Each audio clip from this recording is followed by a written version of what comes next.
Good morning student. आज हम लेंगे अपना third chapter concept of limiting factor. इससे पहले हम लोगों ने इकोलॉजी में एनवायरमेंटल फैक्टर्स लिए थे और हमने देखा था कि वो किसी भी जीव की वृद्धि, प्रजनन और बाकी उसके डिस्ट्रीब्यूशन पे कैसा इफेक्ट डालते हैं। आज उसी कड़ी को हम आगे बढ़ाते हैं और हम जानते हैं कि सभी जीवों के, जब हमने कारक लिए थे तब बताया था कि सभी जीवों पे इन कारक का प्रभाव दिखाई देता है। हमारे पूर्वज कई वर्षों से खेती और पशुपालन कर रहे हैं और वो जानते थे कि कुछ जाति पौधों की ऐसी है जो एक स्थान पे तो बहुत अच्छी वृद्धि दिखाती है, दर्शाती है, परंतु दूसरे स्थान पे वही जाति जो है वो अपनी पूरी वृद्धि दिखा नहीं पाती। इसी तरह के बहुत सारे क्वेश्चन सबके दिमाग में उस टाइम कृषि पालन को बढ़ाने के लिए, कृषि को में कैसे हमारे को यील्ड ज़्यादा से ज़्यादा मिले, उस चीज़ को देखते हुए बहुत सारे साइंटिस्ट इस पर रिसर्च कर रहे थे। तो उनमें से एक जो साइंटिस्ट था वो था J.V. लिविक। उसने सोयल की, मृदा की केमिकल फैक्टर्स देखे और ये देखा कि किसी भी पौधे को बहुत सारे पोषक तत्वों की ज़रूरत होती है जो कि उसे सोयल से मिलता है। और उसने देखा कि कुछ ऐसे पोषक तत्व हैं जिसकी उन्हें बहुत ज़्यादा अमाउंट में बहुत ज़्यादा ज़रूरत पड़ती है और उसने कहा मैक्रोन्यूट्रिएंट कहते हैं उसे, और कुछ ऐसे तत्व हैं जिसकी आवश्यकता उन्हें बहुत कम मात्रा में होती है, उसे हम माइक्रोन्यूट्रिएंट कहते हैं। और जो आवश्यकता हमने शब्द कही, जो मिनिमम आवश्यकता किसी भी तत्व की जीव को ग्रोथ के लिए ज़रूरी होती है उसे हम क्रिटिकल कहते हैं। मीन्स इससे नीचे उस पर असर दिखाई देता है या आवश्यकता से नीचे आवश्यकता जो होती है उसे हमें क्रिटिकल जो है वो अमाउंट कहा। और लिविक ने नियम दिया कि उसने जब बोरोन पे ये काम किया कि देखा कि बोरोन की मात्रा बहुत कम आवश्यकता होती है, परंतु अगर उस आवश्यकता से, उस क्रिटिकल अमाउंट से अगर बोरोन की मात्रा सोइल में कम होती है तो पौधे की ग्रोथ नहीं होती या ग्रोथ को वो लिमिटेड कर देता है या वो सीमित कर देता है।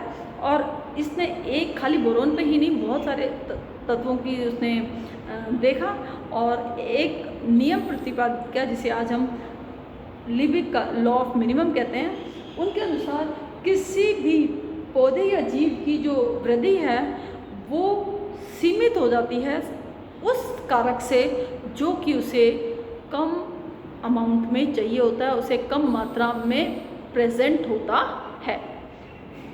एक बार हम दोबारा बात करते हैं। लिविक ने कहा किसी भी जीव की वृद्धि उस कारक से सीमित होती है जिसकी आवश्यकता से कम मात्रा उस मृदा में उपस्थित होती है। अगर इसको हम दूसरे जनरल भाषा में समझें तो अगर हम सपोज करते हैं कोई भी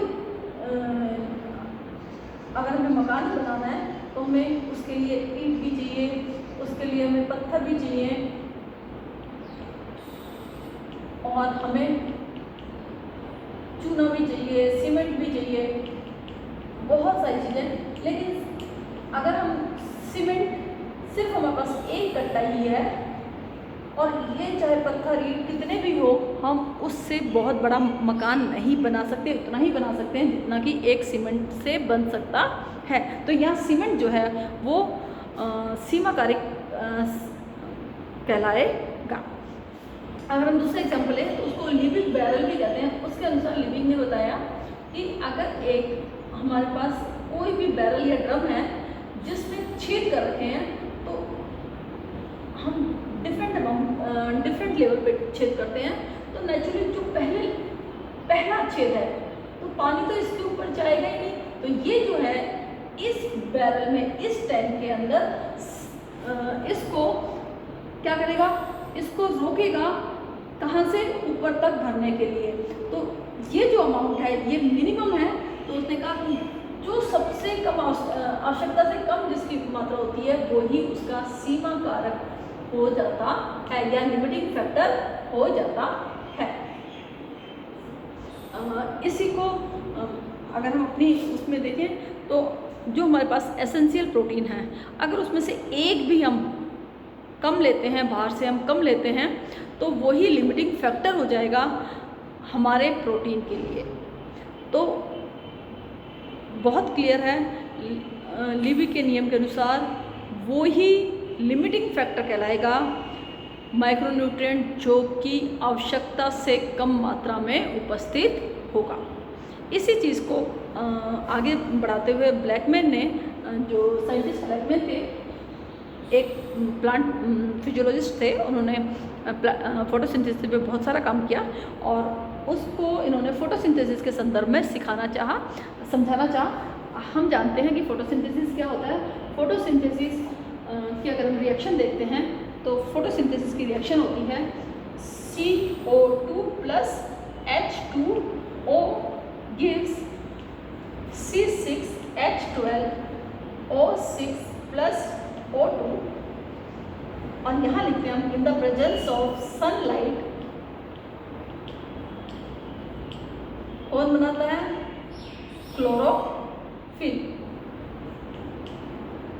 इसका मतलब इसमें कितने कारक काम आते हैं? एक तो CO2 गैस का अमाउंट, एक वाटर का अमाउंट, दूसरा सनलाइट की नेचुरली इंटेंसिटी, तीसरा क्लोरोफिल का अमाउंट, या हम क्लोरोफिल का टेम्परेचर भी कह सकते हैं। तो सीमा कारक जो होंगे वो कितने होंगे? 1 2 3 4। ये जो है, ये इनमें से कौन सीमा कारक होगा? उन्होंने ब्लैकमैन ने इसको एक एक लेके कोशिश की समझाने की। अगर हम सनलाइट को सीमा कारक लेते हैं कि सनलाइट की हम इंटेंसिटी बढ़ाते हैं तो कुछ देर तक तो इंटेंसिटी बढ़ने के साथ साथ रेट ऑफ फोटोसिंथेसिस बढ़ती चली जाती है, परंतु एक समय ऐसा आ जाता है जहाँ पे और आगे बढ़ाने के बाद भी रेट ऑफ फोटोसिंथेसिस नहीं बढ़ता है। मीन्स यहाँ पे अब लाइट इंटेंसिटी जो है वो सीमा कारक हो गई है। इसी को उसने दूसरे तरीके से समझाया कि अगर हम यही सीमा कारक, क्या सनलाइट जो है इंटेंसिटी है, वही सीमा कारक CO2 की डिफरेंट कंसंट्रेशन पे, उस डिफरेंट लेवल पे वो सीमा कारक कहलाएगी। और इसलिए आज हम मीन्स जब दो फैक्टर एक साथ लेते हैं तो उनका सीमा कारक जो है वो भी दोनों का मिश्रण होगा या दोनों का संयुक्त रिजल्ट या इंट्रैक्शन ही होगा। इसलिए हम उसको कहते हैं लीबिग ब्लैकमैन्स लॉ ऑफ मिनिमम।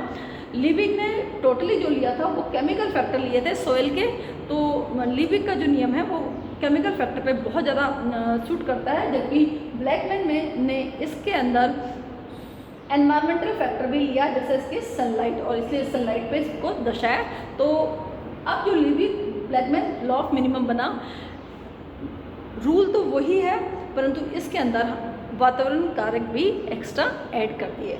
और जब हम दो कारक को एक साथ ले रहे हैं, यहाँ पे इंटेंसिटी ऑफ लाइट है, जब हम दो कारक को लेते हैं तो वो हमेशा जब दो कारक लेते हैं तो वो मिनिमम फैक्टर इंट्रैक्शन की वजह से जो आएगा, रिजल्टेंट आएगा, वो ही एज ए लिमिटिंग फैक्टर